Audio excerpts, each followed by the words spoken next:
আপনি যদি ইংরেজি শিখতে চান তাহলে ইংরেজির এই ভিডিওটা খুবই গুরুত্বপূর্ণ। সেটা হচ্ছে পার্সন। পার্সন হচ্ছে আপনার যে বক্তা। বেসিক্যালি আমি যখন কথা বলছি আমি কিন্তু ফার্স্ট পার্সন। তো সিমিলারলি আপনি যখন কথা বলবেন আপনি নিজেকে আই বলবেন, এটা ফার্স্ট পার্সন। এবং সেকেন্ড পার্সন যেটা আমরা আমাদের পাশে যে সামনাসামনি থাকে সেইটা, এবং আমি এবং আপনি বাদে যা থাকবে সেটা হচ্ছে থার্ড পার্সন। সেই বিষয়টা অনেকে ধরতে পারেন না। চলুন আমরা আজকে ক্লাস 17 গ্রামার লেসনের আজকে আমরা দেখব পার্সন নিয়ে। তো welcome to Manchester English academy. আজকে আমরা শিখবো পার্সন নিয়ে। দেখেন, person refers to the point of view from which a sentence is spoken. শব্দের যে রূপ দ্বারা বক্তা, শ্রোতা বা কোনো ব্যক্তি বস্তুকে নির্দেশ করে তাকে পার্সন বলে। পার্সন ব্যক্তি বা বস্তু কোনোটি যে কোনোটি হতে পারে। তো শুধুমাত্র যে এটা মানুষ হবে তা না, শুধুমাত্র যে বস্তু হবে তা না। তো দেখেন এখানে first person, second person, third person এই তিনটা হতে পারে। যখন বক্তা নিজেই কথা বলে সে হচ্ছে ফার্স্ট পার্সন, তাই না? আর বক্তা যখন কারোর সাথে কথা বলে, যেমন এই বক্তা যদি এর সাথে কথা বলবে তখন সে হয়ে যাবে সেকেন্ড পার্সন। এবং এইজন এবং এইজন বাদে পৃথিবীতে যা থাকবে সেটাই হচ্ছে থার্ড পার্সন। ঠিক আছে, 3 নম্বর ব্যক্তি থার্ড পার্সন। সের মধ্যে হতে পারে হি, শি, ইট, দে।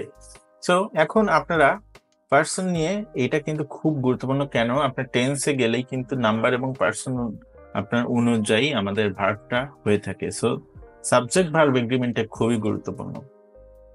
তো আমরা এখন দেখেন যে পার্সনের ডেফিনেশন এবং এক্সাম্পল যদি আমরা দেখি। So first person the speaker, the one talking. তো first person K?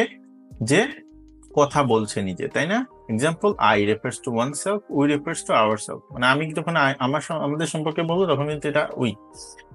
First person I singular, we plural. Second person হচ্ছে speaker or the people being spoken to, যার সাথে কথা বলা হচ্ছে, তার মানে ইউ। ইউ কিন্তু আপনার সিঙ্গুলার এবং প্লুরাল সেম।